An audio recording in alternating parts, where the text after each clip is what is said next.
Trump's ultimatum to Iran. 10 days that could change the Middle East forever. 10 days. That is all the time left on the clock. 10 days before a decision that could reshape the Middle East, shake global oil markets, and potentially drag the world's most powerful military into yet another confrontation in one of the most volatile regions on Earth. President Donald Trump has given Iran an ultimatum: come to the negotiating table, accept the terms, or face the consequences. And when Donald Trump says consequences, nobody in Tehran is laughing, because this is not the first time this movie has played out. Back in June, Trump announced he would decide within 2 weeks whether to strike Iran. He made that decision in 2 days. 2 days, not 2 weeks. The message was clear then, and it is even clearer now. With this president, deadlines are not just calendar markers. They are weapons. They are pressure. They are a signal that the clock is ticking and that the man holding the remote control has already thought about what happens when the timer hits 0. So today, we are going to go deep inside this story. We are going to go beyond the headlines, beyond the press conferences, beyond the diplomatic language designed to obscure rather than reveal. We are going to look at what Iran actually wants, what Trump actually wants, what the experts who spend their lives studying this conflict are saying behind closed doors, and why the next 10 days could matter far more than most people realize. Buckle in, because this story is far more complicated and far more dangerous than it looks on the surface. Let's start with the basics, because context is everything here. Iran has been pursuing a nuclear program for decades. Depending on who you ask and which intelligence assessment you read, the country is either months away from being able to build a nuclear weapon, or it has already crossed so many red lines that the distinction barely matters anymore. What everyone agrees on is this: Iran's nuclear capabilities have advanced dramatically over the past several years, and the window for stopping them through diplomacy alone is closing fast, if it has not already closed. Trump knows this. His advisors know this. The intelligence community knows this. And Tehran knows that everyone knows this. This is what makes the current situation so extraordinarily tense. This is not a negotiation between two parties with roughly equal leverage, debating the terms of a trade deal or a border arrangement. This is a confrontation between a nuclear-ambitious theocracy that has survived decades of sanctions, assassinations, proxy wars, and international isolation, and the most powerful military force in human history, led by a president who has already demonstrated he is willing to pull the trigger. Remember January 2020? Qasem Soleimani, the most powerful military commander in Iran, the architect of Tehran's regional strategy, the man who had spent decades building proxy forces across the Middle East, was killed in a drone strike ordered by Trump.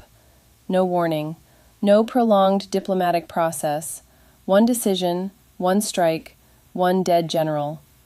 That moment sent a message that reverberated through every government in the region and beyond. So when Trump now gives Tehran 10 days, the Iranians are not rolling their eyes. They are doing the math.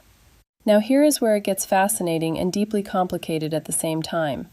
Because the people who know Iran best, the analysts, the former officials, the researchers who have spent careers studying this regime, are telling us something surprising. They are telling us that these negotiations might not actually be designed to succeed. They might be designed for something else entirely. Jason Brodsky, policy director at United Against Nuclear Iran, put it bluntly. He said the Trump administration harbors deep skepticism that these talks will produce any acceptable outcome. Deep skepticism. That is not the language of someone who believes diplomacy is about to deliver a breakthrough. That is the language of someone who believes the clock is running out and that everyone in the room knows it. But here's the twist. Brodsky says the diplomatic process might be serving two entirely different purposes simultaneously. First, it is being used to sharpen the choices facing Iranian leaders. Every round of talks where Iran refuses to budge makes their position clearer, makes the documentation of their intransigence more complete, and makes it harder for them to later claim they were not given a fair chance. This matters enormously in the international arena, where the legitimacy of any eventual military action will depend heavily on whether the United States can demonstrate that every peaceful avenue was exhausted first. Second, and this is the part that should make your blood run cold if you are paying attention, Brodsky says the diplomatic window is also being used to ensure that the military assets are in the right place, that American forces, equipment, and capabilities are positioned and ready in the region, that when and if the order comes, the infrastructure for action is already in place. Think about what that means. Diplomacy and military buildup happening at the same time. Two tracks running in parallel, one visible to the public, designed for cameras and press releases, the other happening quietly, in the dark, on aircraft carriers and military bases scattered across the Middle East. And what does Iran actually think about all of this? A Middle Eastern source with knowledge of the negotiations told us something remarkable. Tehran understands how imminent the risk of war actually is. The Iranian leadership is not delusional about this. They are not dismissing Trump's ultimatum as bluster. They understand the danger they are in. But here is the wall that every negotiator keeps running into. Iran absolutely cannot accept limitations on its short-range missile program. Cannot. This is not a negotiating position that can be softened with the right combination of incentives and pressure. According to our source, this is a red line drawn personally by Supreme Leader Khamenei. The Iranian negotiators who sit across the table from American counterparts are not authorized to cross this line under any circumstances. Why? Because in the political culture of the Islamic Republic, any concession on missiles would be interpreted domestically as a military defeat. Not a diplomatic compromise, not a pragmatic adjustment, a defeat. And for a regime whose entire legitimacy rests in significant part on its image of resistance against American and Israeli power, a military defeat, even a symbolic one on paper, could be existentially threatening. So you have this extraordinary standoff, Trump demanding that Iran dismantle or severely limit its missile program as part of any deal. Iran saying that is a line they cannot cross, full stop, no matter what else is on the table. And both sides understanding that behind the diplomatic theater, a military confrontation is becoming more likely with every passing day. There is one area where our source suggests there might be more flexibility: uranium enrichment. If serious sanctions relief were genuinely on the table, Iran might be willing to have a more nuanced conversation about the parameters of its enrichment activities. But missiles? That conversation is essentially over before it begins. Now let's talk about what Iran is actually trying to accomplish in these negotiations, because this is where it gets really interesting. Behnam Taleblu, a senior fellow at the Foundation for Defense of Democracies, laid out Tehran's strategic objectives with remarkable clarity. And when you hear them, you start to understand why these negotiations are so difficult, and why so many experts are pessimistic about their outcome. Iran has 3 core goals in any negotiation with the United States right now. The first is to deter and prevent a military strike. Everything else, every proposal, every counter-proposal, every diplomatic gesture, is filtered through this primary objective. If talks can buy time, if talks can create ambiguity, if talks can generate enough uncertainty in Washington about whether diplomacy might still deliver something, then talks are worth having. Not because Iran wants a deal, because Iran wants to not be bombed. The second goal is one that rarely gets discussed in Western media, but is absolutely critical for understanding the internal dynamics of the Iranian regime. The negotiations are being used to demoralize the Iranian opposition movement. Every time the Islamic Republic sits across from American officials as an equal, every time Tehran is treated as a legitimate negotiating partner rather than a pariah state, it sends a message to the millions of Iranians who dream of a different future for their country. It says this regime is here to stay. It says the international community will do business with it. And it crushes the hope of dissidents who are already risking their lives to push for change from inside. The third goal is financial stabilization and sanctions relief. The Iranian economy is under enormous pressure. Sanctions have devastated ordinary Iranians and created serious strains even within the regime's inner circle. Any deal that offers even partial sanctions relief would be enormously valuable for Tehran, not just economically, but politically, as a way of demonstrating to a restless population that the regime can deliver results. And here is the truly alarming part of Taleblu's analysis. He warns that Iran might propose a very specific kind of deal, a deal that essentially takes the current reality, puts it on paper, and then asks the United States to pay for it. In other words, Iran enriches uranium to near weapons-grade levels, has sophisticated ballistic missiles, and maintains proxy forces across the region, And then Iran proposes a deal that freezes all of that in place, calls it an agreement, and expects sanctions relief in return for promising not to advance further from a position they have already reached.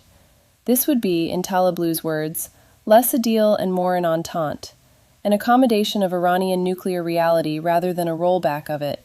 And the danger is that enormous pressure to show diplomatic progress might make such an outcome tempting for an administration that also desperately wants to avoid a major Middle Eastern war. Let's talk about the military dimension, because you cannot understand this story without it.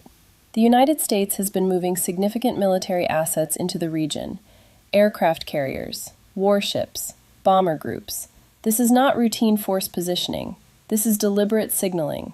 This is the United States telling Iran, and telling the world, that the military option is real, it is ready, and it is not a bluff. A retired Navy commander who has been watching this build-up closely told us that the military pressure is real, and that the capabilities being positioned in the region are significant. But he also raised questions that go beyond the immediate tactical picture. If strikes happen, what are they designed to achieve?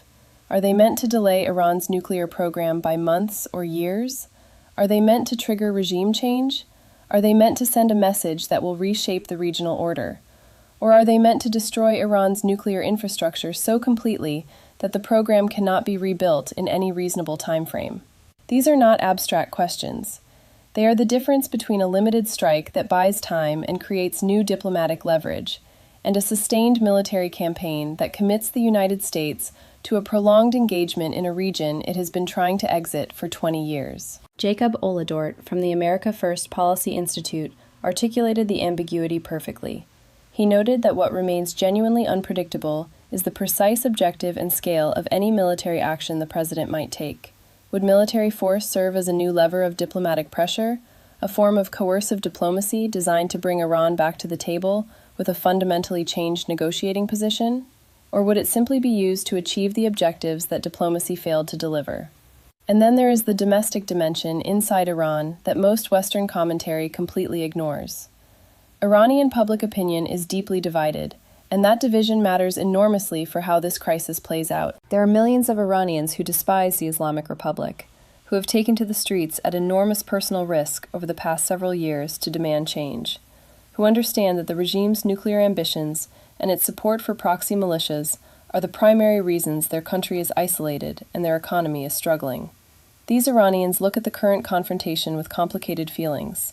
They want freedom from the regime, but they do not want foreign bombs falling on their cities. They do not want to be liberated through destruction.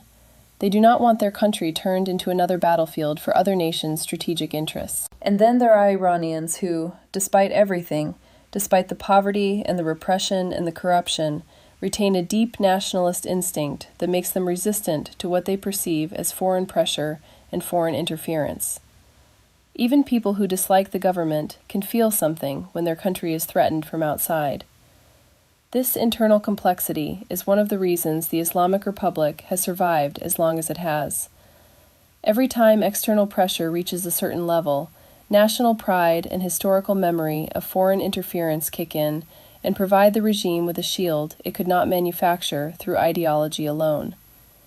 Any military strike would need to be calibrated with extraordinary care to avoid triggering exactly this dynamic, to avoid converting a population that is ambivalent or even hostile toward the regime into one that rallies around the flag in the face of foreign attack. So where does all of this leave us? We have a president who has given a 10 to 15-day ultimatum and who has already demonstrated once before that he will act before his own deadlines expire. We have an Iranian regime that understands the danger but cannot make the concessions being demanded without threatening its own internal stability. We have experts who believe the diplomatic process is at least partly a cover for military preparation. We have billions of dollars of military hardware positioned in the region, and we have a supreme leader who has drawn lines that his own negotiators are forbidden to cross. The arithmetic here is brutal. Trump wants zero enrichment, dismantlement of nuclear infrastructure, limitations on missiles, and an end to support for proxy militias. Iran will not accept any of those four demands in their current form. Both sides know this. And yet, the diplomatic dance continues, because as long as it continues, neither side has to take the step that cannot be undone. That is the terrifying logic of where we are right now. Both sides are playing for time, but for very different reasons. Iran is playing for time because every additional day without a strike is a victory. Trump is playing for time because every additional day of visible diplomacy builds the case for military action if and when that diplomacy fails. The 10-day clock is not really about 10 days. It is about the final stage of a much longer confrontation that has been building for decades. The question is not whether the clock will run out. The question is what happens when it does. Here is what we know for certain. The coming days will test not just the diplomacy between Washington and Tehran, but the coherence of American strategy in the Middle East, the stability of the global oil market, the resilience of Iran's regional proxy network, and ultimately, the willingness of the most powerful nation on earth to use force in pursuit of a nuclear-free Iran. We do not know yet how this ends. Nobody does. Not the analysts, not the generals, not the presidents and supreme leaders sitting in their offices reading intelligence reports and calculating risks. The situation is genuinely fluid in a way that feels different from the rhythms of ordinary geopolitical competition. What we do know is that the decisions being made right now, in the next 10 days, in the rooms where cameras are not allowed and where the real conversations happen, will shape the Middle East for a generation. They will determine whether Iran eventually becomes a nuclear state. They will determine whether the United States goes to war again in a region that has already consumed so much American blood and treasure. They will determine whether the Islamic Republic survives in its current form, or whether the combination of internal pressure and external confrontation finally breaks something loose. This is not background noise. This is not distant politics that you can afford to follow casually. This is one of the most consequential crisis points of our time, happening right now, on a 10-day clock that is already running. Stay close, because when that clock hits zero, the world is going to be watching, and you need to understand what you are seeing when it does.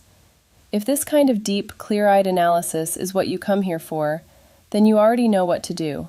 Subscribe, share this, bring someone else into the conversation. Because understanding what is actually happening in the world, beyond the noise and the spin and the partisan framing, is more valuable right now than it has ever been. The next chapter of this story is already being written. We will be here when it drops.